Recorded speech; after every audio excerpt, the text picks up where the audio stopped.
Welcome to the Dirty Side of Leadership podcast with Ron and Kristin, where leadership meets entertainment. This podcast features stories with names and certain aspects that have been changed to keep submissions private. Enjoy the show.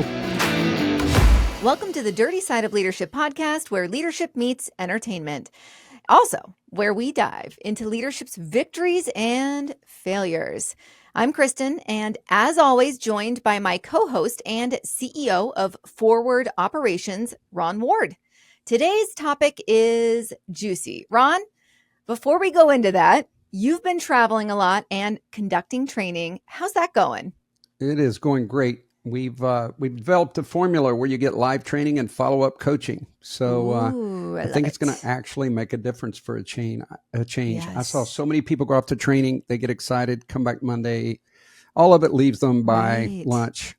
So, oh my gosh, I've experienced that myself. Well, that's fantastic. Yep. All good. Right. Are you excited for today's episode? So I'm really excited about today's episode. And, we did the union, and I never thought about leadership among unions and employment groups. So this is so cool also. And I've got a story about this agency, but I'll let you introduce who we're talking about today. Yeah, all about NASA. So, and I have to say with the union one from last week, I had so many people reach out to me that were like, nice job, because it is something that you just, like we were talking about, either you don't at all see leadership talk or leadership podcasts talking about unions, or it's very rare if they do. So we tackled that, and people appreciate that bravery. So I don't know about you, but I got quite a few messages. Bravo. Got some good feedback from that. Yeah, it was great. So today we are talking about NASA, a program once hailed as the crown jewel of American ingenuity and exploration. But as we found out this week, poor leadership and a lack of planning have dragged NASA down into the slums. What happened to the organization that supposedly, that's a whole other episode or not, supposedly put a man on the moon? It's crazy to think about, Kristin. I thought you were going to go into the moon landing there for a second. And I'm like, whoa. That's why I said for another episode or not. You want to get labeled as an extremist. Question that. I know. Oh my God. I've watched those videos. Folks, it would behoove you if you like that kind of stuff. Maybe watch the videos, but let's stick with let's stick with NASA. And Kristin's already said leadership, and that's the key to everything. That's what we talk about, we preach, we believe. So anyway, now NASA, is facing some critical issues, not just in funding, but in its infrastructure and even its engineering talent. Yeah. A recent report by a panel of independent experts highlighted just how bad things have gotten. And now we have this story. Do you think, I was just thinking, do you think Russia is laughing at us right now? Well, there's no doubt we gave Russia this major black eye when we, announced we went to the moon. And now we've got all of this mess that we're going to talk about going on with NASA. Yeah, let's figure out how we got there and some other things. Before we do that, Kristin, this is only ironic, but when I was chair of the Federal Law Enforcement Training Accreditation Board, I had no idea that NASA had a law enforcement wing. And basically they guard all the NASA facilities. And if you went on, you could get arrested and charged. So they wanted to be on the board. So one of the meetings I'm at, and I'm the chair, so I'm meeting all these NASA people. And for me, I idolized them as a kid. So it's pretty cool. They're wearing NASA jackets, and I went to dinner, and one of them, hung out with me and was picking my brain about accreditation. And they were telling me, by the way, they could get me in Cape Canaveral and all this stuff, And it was whining and dining you. Well, it was pretty, you do have to be careful with that kind of stuff. Right, but it was cool to think about that I could zip down and get a kind of VIP treatment. Sure. But I'm going to tell you why that didn't happen. So we met as a board the next day to discuss it. And frankly, the way we were rotating seats, you've got all of these federal agencies and Homeland Security. And, I was with the U.S. courts. So there was just no seat, and there was no reasonable way that we could see to alternate to bring NASA into the fold. Now, we were going to revisit at some point. They could be in the board now. I don't know. but I had to draft the letter of declination telling NASA they could not be on the board. So when you sent NASA, I always think about that. Even when I was typing it, I was like, whoever dreamed I would be sending NASA a declination letter? Oh, to this day, have you been to Space Coast? I've not. I've been to Space Mountain. All right. Very Disney. Nice. You were invited there, but not. Oh, right. Goodness. Yeah. No, that's wild. That is an interesting story there. And go ahead. To add on to another story, we all get stuck somewhere sometime. We can't leave this story out. We can't leave this out. We all get stuck somewhere sometimes when we're traveling in an airport overnight, when your flight is canceled, out of town, when your car breaks down. Everyone's experienced it. But how many people have been stuck in quite the harrowing way U.S. astronauts Suni Williams and Butch Wilmore have? Not lost in space, trapped in space. I'd freak out. They were launched in early June on a Boeing Starliner from Cape Canaveral, Florida, that I just mentioned, to the International Space Station on a mission to test the new vehicle. Well, it turns out the ship has some problems, mainly with the thrusters. I'm sorry to laugh. It's sad, but I mean, mainly with the thrusters that help maneuver and propel it. Oh my gosh, those darn thrusters. Seriously, I can't even imagine that feeling. I don't even like getting a pedicure because I feel like I'm trapped in that seat for an hour. You take over. Oh my goodness. So the trip was expected to take about a week and now has become, at this point, a 2-month stay, but there's no firm end in sight. I'm hearing February thrown around. It turns out there's no oil can Henrys in space. So the astronauts wait. You know what I find interesting, though? If NASA decides it's too dangerous, the two won't be getting back to Earth until they can hitch a ride on a SpaceX crew, good old Elon and company. It's the Dragon ship that is scheduled to arrive in September with 2 astronauts, but they won't be done with their mission and ready to go back to Earth until February. So literally hitching a ride. It's like it's on their clock, right? So Butch and Suni's 8-day trip will soon be turning into an 8-month excursion. I can't even imagine. Yeah, if they left in early June, it wouldn't get back until February. Now, here's my question, Kristin. Number one, the food. That's the first thing I thought of. Do they have that many MREs? Or do you think maybe there's something in the space station? I assume they link up to it. That's what I was thinking. The space station that must there's have extra food supply. Yeah. Also, I don't know about hygiene. I don't think they have room for a lot of hot showers. Oh my gosh. So you've got your hygiene issues. I mean, this is if they do make it back, they're going to be able to. They're going to make millions on books and talk shows and all that stuff. But I just, with all the movies and all the science fiction, to think that you're actually stuck in space. Yeah. Wow. So at least they're not lost in space, right? But stuck in space. I mean, it's so interesting. You've got to just want to understand the dynamic a little better, right? Like it's just wild to think about. It is supposed to be the size of a football field. So it's like end to end. This is the space station. Yeah. So end to end, it's nearly a football field long. And the living and workspace is bigger than a 6-bedroom house. But think about all that is packed into it. We're talking modules and research labs. It's not spacious like the Starship Enterprise, right? Like that's just not what they're dealing with here. And the report that I was recently reading through revealed that 83% of NASA's facilities, now this is tying back to, we talked about leadership failures, and here we have one, right? Their facilities are beyond their design lifetime. So, same with a lot of infrastructure in the United States, right? And so that means that nearly all of NASA's buildings and systems, which isn't very reassuring for those traveling, are outdated. And they have a staggering $3.3 billion backlog in maintenance. So, yikes. Yeah. And that's not just old buildings. They're also struggling with critical loss of engineer talent. And we're hearing that a lot. Maybe COVID has affected NASA, but they can't get the engineers that they want. Right. And they're losing the talent, of course, to guess who? SpaceX and Blue Origin, Jeff Bezos' company.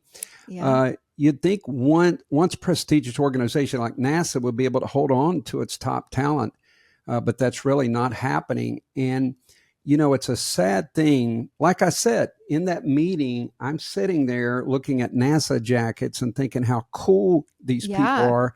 And now you got these young people in college. They're obviously saying, hey, I want to go on with SpaceX. I want to go on with Blue Origin. And it's kind of a sad thing as far as, this prestigious program of NASA. It is sad. And another report I was reading, so there's a man named Norm Augustine, and he examined NASA's situation and summed it up perfectly when he said, NASA's problem is it always seems to have 3 billion more in programs than they have in funds, right? They don't have the funding. So they're always building out these expensive programs. They just don't have the funds to back it up. And he's been saying this for years. The same thing came up when he did reviews in 1990 and again in 2009. So not a lot has changed. Again, that goes back to poor leadership. If we've been having this issue for 30 years, we've got to re-examine leadership and what's happening there. As far as solopreneurship, all the way up to entrepreneurship and large companies, there's always, risk versus reward. There is a time that you add another program, hoping that program might fund itself, at least in the corporate world. Right. Now, with NASA, they rely on government funding. So there's no way that you can form all of these additional programs and you don't have funding for it, and it's starting to crack. That's what happens. Yeah. So they're going to have to go back to the drawing board and figure out what programs they could keep and what they're going to have to discard. It's just the bottom line, because we just can't keep throwing. Chris and I could go in a whole different rabbit hole if we start talking about throwing away government money. Right. But NASA's another example where we're giving it a lot of money, but obviously it's way short. So we got to prioritize. Right. Oh, I know it's a lot. Don't forget to remind folks, government money is your money, taxpayer dollars. You're right. You're right. That's why I always refer to public school as government school, and I could go on and on. Yeah. But okay, here's the kicker though. NASA needs $600 million in extra funding each year for the next 10 years just to catch up on the infrastructure backlog I mentioned. So, I mean, the reality is Congress and the White House, they find new missions like landing on the moon or space telescopes. That's far more appealing than fixing old buildings. I don't think fixing old buildings makes headlines like the other things do. And Kristin, that's the whole point. That's why NASA is not making any headlines. Yeah. So people don't aspire to get into NASA. So they need projects to grab headlines, which has that trickle down effect all the way to students and engineers wanting to work for NASA. But here's the thing. Right. 33% of NASA's mission support budget has dropped since 2010, while mission activity has gone up by 50%. The math just doesn't add up.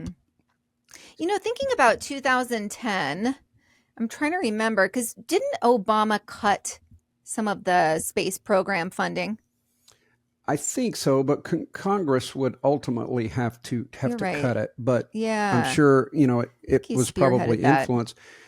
Yeah, and then we've got Space Force, and I'm going to be honest, I don't know exactly how that correlates, but think about it. That was formed Trump's under program, right? It was formed under President Trump, but there's not much talk about it now. So it could be when I doubt anything was done with it. Yeah, if there's a change of office, maybe there will be more excitement coming back. But we talk about, you look at TikTok trends, you look at fashion. America is driven by trends. Let's be honest. Whatever's trending. My son wants the broccoli hairstyle right now. There you go.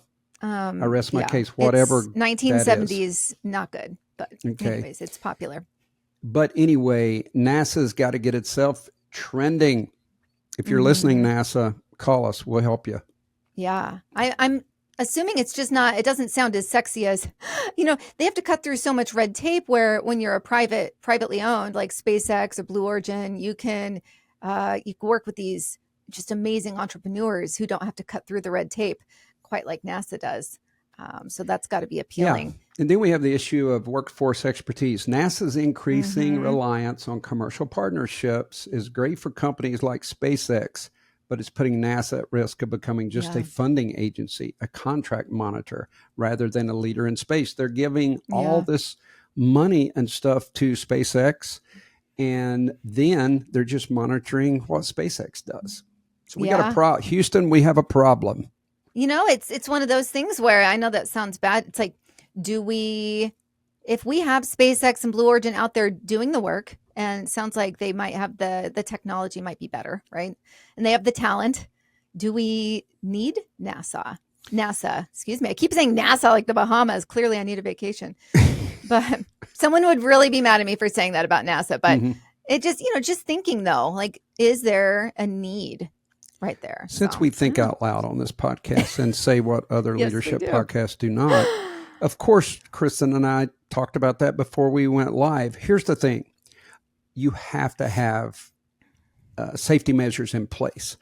I'm an Elon Musk fan, but I don't want one person controlling space. Right. So the government would have to establish boundaries, but it does appear when you look at everything we're talking about right now, that may be the only answer. Now, NASA already owns all the space facilities, the launch pads and all that stuff. So they could, as a matter of fact, they could make it profitable by leasing this space to SpaceX and all these others.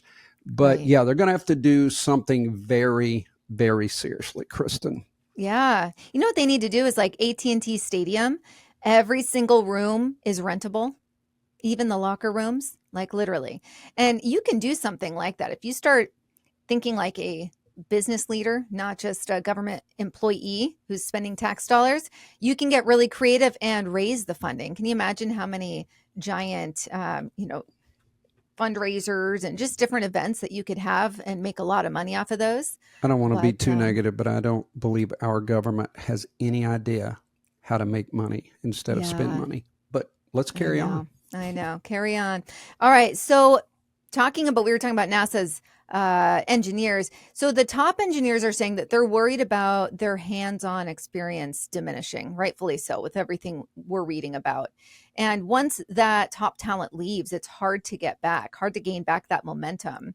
And there was a retired astronaut, Kathy Sullivan, and she said it bluntly. She said the U.S. would best be served by keeping engineering prowess within NASA, not just relying on contractors.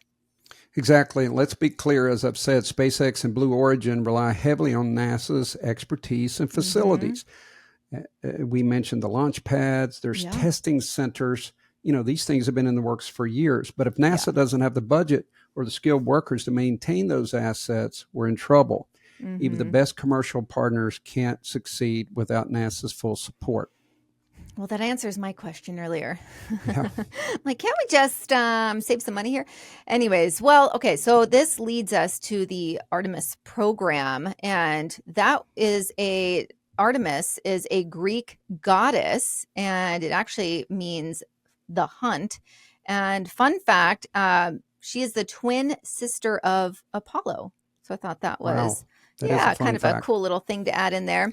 But the plan to return, so that program is the plan to return humans to the moon and eventually reach Mars. Now, Mars, I'm excited about. I think that would be rad for sure. But while NASA is using fixed price contracts with companies like SpaceX to develop landers for the moon, the report warns that these types of contracts are not suited for immature early stage technologies. Right. So there's that. And all of this brings us back to leadership. NASA's leaders and those in Washington who control the purse strings need to take a hard look at what's important. It's all about grabbing headlines with new missions, or is it about ensuring NASA can support the long-term success of U.S. space exploration? That's the big question we're asking. It really is. I mean, exactly. So poor leadership and short-sighted planning have put NASA on a dangerous trajectory. I mean, it's actually embarrassing if we think about it from an international standpoint, right? So if things don't change soon, NASA could go from leading space exploration to becoming a mere footnote in history which is becoming overshadowed by the commercial space industry, which I'm actually excited about. But it is sad when, just reading this article and knowing what it once was and where we're at today, and I think about this, scale it out. I'm hearing that about the United States as a whole, airports and freeways and just road systems, that we're way behind Europe. So people that haven't traveled that often aren't going to notice. But really, this is an indicator of what's happening across the nation. And Kristin, here's another thing. We haven't discussed this. It's not in the notes, but you just touched on it. Peace through power, peace through strength. If people realize that NASA is run down, I believe that in the back of their minds, they don't know 100% sure what we use NASA for.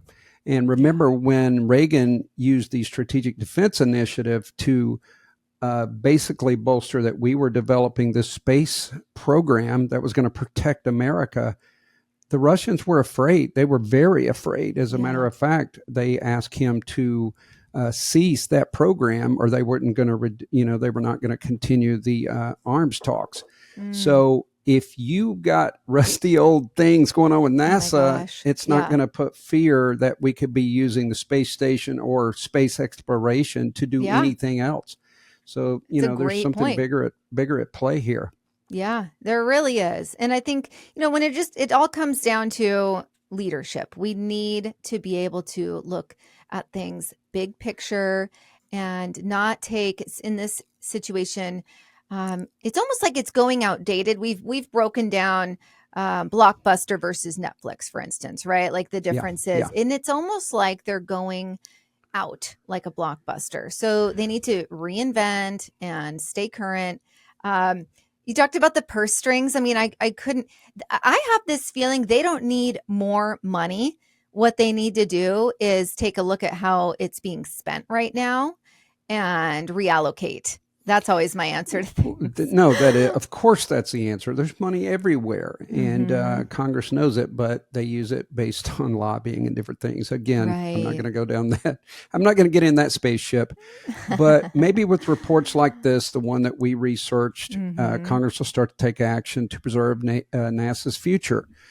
Until then, the agency will continue to struggle. It's probably going to go downhill. And it's going to have unfunded projects. They've got all those projects. They got a crumbling infrastructure and a potential brain drain. It's a sad thing.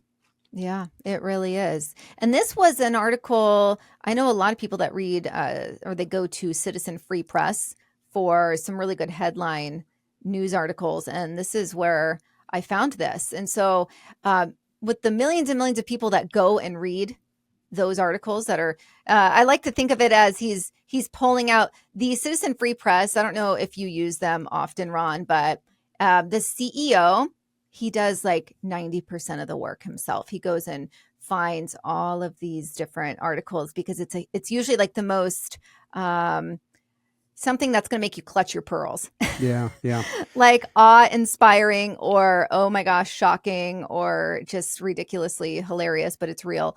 So anyhow, this is going to be read and has been read by a lot of people. So I definitely see something coming from it.